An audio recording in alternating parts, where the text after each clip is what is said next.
Praise the lord. ప్రభువైన యేసుక్రీస్తు నామములో ఈ ఉదయకాలమందు మీ అందరికీ కూడా శుభములు తెలియజేస్తూ ఉన్నాను. యోహాను వ్రాసిన మొదటి పత్రిక 2వ అధ్యాయము 4వ వచనము. యవనస్తులారా, మీరు బలవంతులు, దేవుని వాక్యము మీ యందు నిలుచుచున్నది, మీరు దుష్టుని జయించి ఉన్నారు. ఈ మాటలు మనం గమనించాలి. భక్తుడైన యోహాను యవనస్తులను ఉద్దేశిస్తూ మీరు బలవంతులు అని చెప్తూ అన్నాడు. ఈ ఉదయకాలమందు యవనస్తులు గమనించాల్సినటువంటి మాటలు. మిలిటరీ సెక్షన్లో కూడా సెలక్షన్లో బలవంతులైన యవనస్తులు మాత్రమే దేశ రక్షణ కొరకు ఎన్నుకుంటారు కదా. యవనస్తులైనంత మాత్రాన, పోటీలో పాల్గొన్నంత మాత్రాన బలవంతులు కాదు, కానీ జయించిన వాడే బలవంతుడిగా చరిత్రలో నిలుస్తారు. అందుకే భక్తుడు ఇలా వ్రాస్తున్నాడు, మీరు దుష్టుని జయించారు గనక బలవంతులు. దుష్టుని జయించాలి అంటే వాక్యము మీ యందు నిలిచి ఉండాలి. బైబిల్లో బలవంతులైన యవనస్తుల జీవితాన్ని గమనిస్తే మొట్టమొదటికి మన జ్ఞాపకం వచ్చేది యవనస్తుడైన యోసేపు. తన అధికారి అయిన ఫతేఫరుకు భయపడలేదు. కానీ నేనెట్లు ఇంత ఘోరమైన దుష్కార్యము చేసి దేవునికి విరోధముగా పాపము కట్టుకుందునని చూచుచున్న దేవునికి భయపడ్డాడు. యోసేపు అవకాశవాదిగా ఉండలేదు. తను ప్రేమించిన దేవునికి ద్రోహం చేయకూడదనే ఉద్దేశంతో పాపానికి దూరంగా పారిపోయాడు. ఈ విధంగా దుష్టుని జయించాడు. కనుక బలవంతుడై దైవాశీర్వాదమును పొంది ఊహించలేని స్థితికి దేవుని చేతే ఎత్తబడినటువంటి మహాశక్తి కలిగిన వ్యక్తి ఎవరు అంటే యోసేపు. ప్రియ దేవుని బిడలారా, అందుకే ఈ విధంగా దుష్టుని జయించాడు గనకే బలవంతుడై దైవాశీర్వాదం పొంది ఓ గొప్ప దీవెనకు కారకుడయ్యాడు. క్రీస్తు అనే బండ మీద తన భక్తిని కట్టుకున్న ఏ యవనస్తుడు తొట్టెళ్ళడు. బండ మీద, ఇసుక మీద కట్టబడిన ఇండ్లుకి వరద వస్తుంది. అయితే చూసేవారంతా 2 ఇళ్ళు కోల్పోయినవి, 2 ఇళ్ళు కూడా కూలిపోయినవి అని అనుకున్నారు. కానీ వరద ఆగిపోయిన తరువాత ఏది బండపై కట్టబడిందో అర్థమైంది. అలాగే మీ భక్తి జీవితము క్రీస్తు అనే బండపై కట్టబడితే ఏ వరదకు భయపడవలసిన పని లేదు. అప్పుడు బలవంతునిగా ఉండగలవు. ఆత్మలో బలవంతుడైన దానియేలును గనక మీరు చూస్తే తన్ను తాను అపవిత్రపరచుకొనకూడదని మనస్సులో దృఢ నిశ్చయం చేసుకున్నాడు.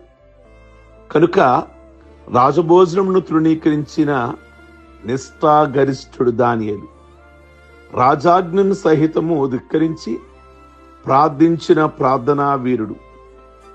ఇతడు తనను రక్షించుకున్నటే గాక తన స్నేహితులకు కూడా ప్రార్థన అలవాటు చేసి వారిని కూడా నశించకుండా కాపాడగలిగినాడు. ప్రియ దేవుని బిడలారా, దానియేలు రాజునొద్ద మనవి చేసుకున్నాడు. షడ్రక్, మేషక్, అబేద్నెగో అనువాని బబులోను సంస్థానం మీద విచారణకర్తలుగా నియమించాడు. తన స్నేహితులు పక్షమున విజ్ఞాపన చేసేవారిని కూడా ఉన్నత స్థాయికి తెచ్చిన బలవంతుడు. తన జీవితంలో ఇంత నిష్ఠ, ప్రార్థనా జీవితం కలిగి ఉండటం వలన దేవుడు బబులోనులో జ్ఞానులను సైతం వెర్రివారినిగా చేయగలిగి జ్ఞానాన్ని ప్రసాదించి దానియేలు బలవంతునిగా రుజువు చేశాడు. ఈ ఉదయకాలమందు యవ్వన దేవుని బిడలారా, నిజంగా దేవుడు మిమ్మల్ని ప్రత్యేకంగా దీవించడానికి సిద్ధంగా ఉన్నారు. యోసేపు ఉన్న పరిశుద్ధత, యోసేపు కేవలం మనుషులకు భయపడలేదు కానీ దేవునికి భయపడ్డాడు. నిజంగా దేవుడు ఒక శిఖరాన్ని ఇచ్చాడు యోసేపు జీవితం.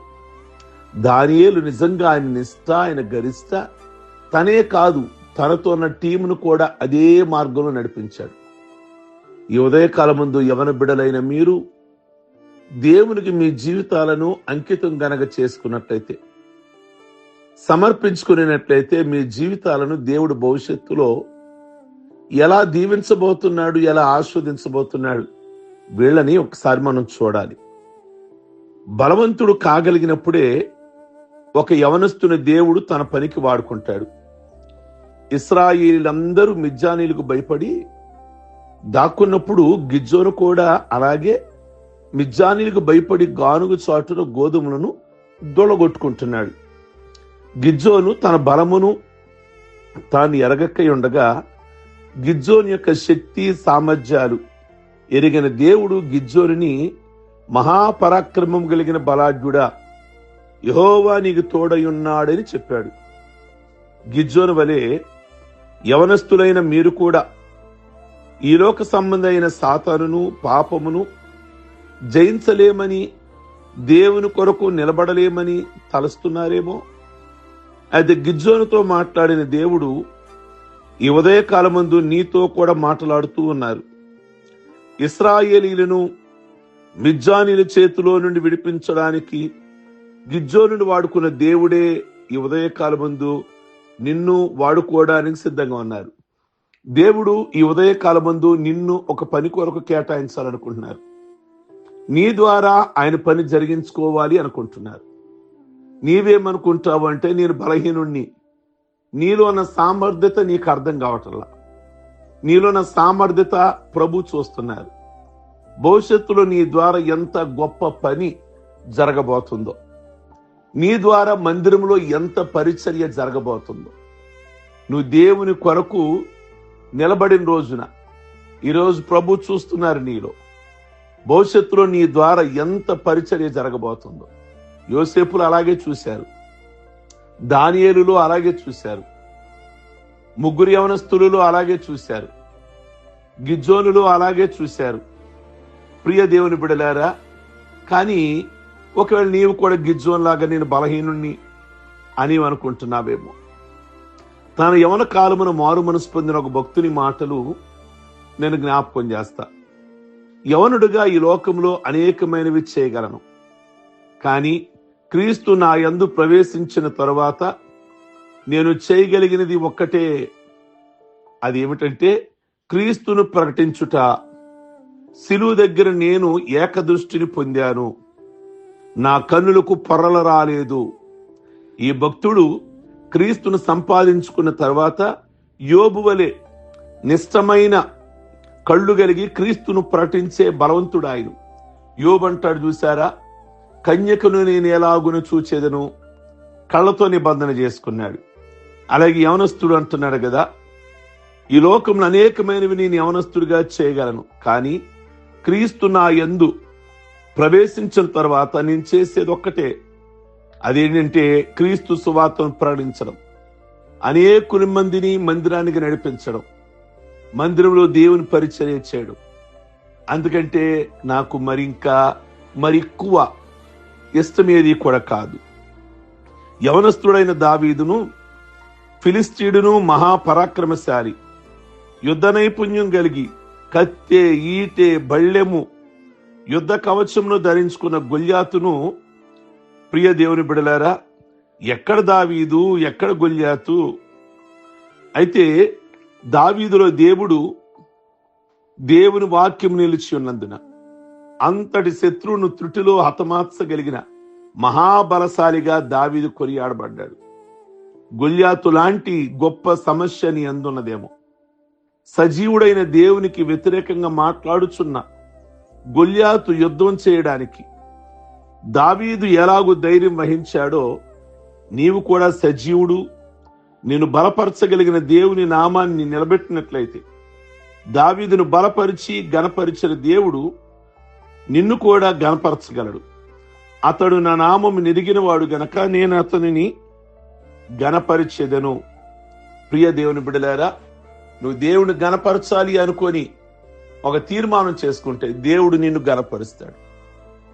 దేవుని హెచ్చించాలి అన్నప్పుడు దేవుడు నిన్ను హెచ్చిస్తాడు. ఈ ఉదయకాలం ముందు యవనస్తులైన కొద్ది మంది గురించి ఈ మార్నింగ్ జ్ఞాపకం చేశా. యోసేపు లాగా ఒక పరిశుద్ధత కలిగిన వారుగా, దానియేలు యవనస్తుడు వాళ్ళు ఒక నిష్ట కలిగినటువంటి వారుగా, ఒక యవనస్తుడు తన కళ్ళతో తన బలముతో నేనన్నీ చేయగలను, కానీ చేయడానికి నేను సిద్ధంగా లేను, యేసయ్య నాలో ప్రవేశించారు, దేవుని పనికే నేను అంకితము అనిన ఒక గిజ్జోను తనలో సామర్థ్యతను లేదనుకున్నాడు, బలము లేదనుకున్నాడు, కానీ ఆ వ్యక్తిలో దేవుడు చూడగలిగాడు. ప్రియ దేవుని బిడ్డలారా, దావీదు గొల్యాతో మాట్లాడినటువంటి మాటలు, ఆయనలో వాక్యం ఉంది గనక నిజంగా సాతాను అనబడే గొల్యాతును, సమస్య అనే గొల్యాతును జయించగలిగాడు. ఈ ఉదయకాలం ముందు పెద్దలైన మీరు, అలాగే ముఖ్యంగా యవన బిడ్డలైన మీరు, ఈళ్ళలో నేను మాట్లాడిన వారిని ఒక ఆదర్శంగా, ఒక రోల్ మోడల్గా మీరు ఉంచుకుంటారని, మీ ముందు పెట్టుకుంటారని, ఆ మార్గాలలో నడుస్తారని దేవుని సన్నిధిలో ప్రార్థిద్దాం. పరిశుద్ధుడైన తండ్రి, మీ కొందనాలు.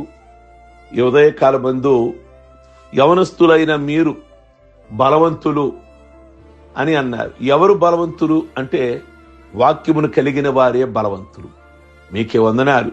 ఈ మాటలు అనేకులకు దీవెనకరముగా, ఆశీర్వాదకరముగా ఉంచి ఈరోజు వారి కుటుంబాల్లో ఉన్న సమస్యలు, ప్రతి విధమైన బంధకాలు, ప్రతి విధమైన బలహీనతలు, ప్రతి చీకటి దురాత్మ శక్తులు, ప్రభావాలు అన్ని మీ నామములో విడుదల కలుగును గాక అని ప్రార్థిస్తున్నాం. ఆర్థికంగా కూడా చాలా మంది సమస్యలు ఉన్నారు, వారికి ఆర్థికంగా మేలు చేయండి. వివాహం కావలసిన బిడలు, సంతానము కావలసినటువంటి బిడలు, అలాగే గర్భిణీ స్త్రీలకు సుఖమైన కాంతి కొరకు ప్రార్థిస్తున్నాం, మేలు చేయండి. అలాగే ఎగ్జామ్స్ కూడా ప్రభువా మీ కొందనాలు, స్తోత్రాలు చెల్లిస్తున్నాం, రాబోతున్నాయి.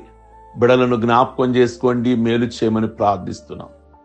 ప్రాముఖ్యంగా ఈ దినము పెళ్లి రోజులు, పుట్టినరోజులు, రక్షణ పొందిన రోజులు, మీ బిడలు కలిగిన వారందరినీ కూడా దీవిస్తూ ఆయుష్ ఆరోగ్యాలతో నింపి ఇలాంటివి మరిన్ని చేసుకోవడానికి కృపనిమ్మని యేసయ్య నామములో అడుగుచున్నాం తండ్రి, ఆమేన్. God bless you. ఈ వర్తమానం మీకు దీవెనకరంగా ఉంటే మీ స్నేహితుడికి ఫార్వర్డ్ చేయండి, లైక్ బటన్ నొక్కండి, కామెంట్ బాక్స్లో మీ అభిప్రాయాన్ని వ్యక్తం చేయండి.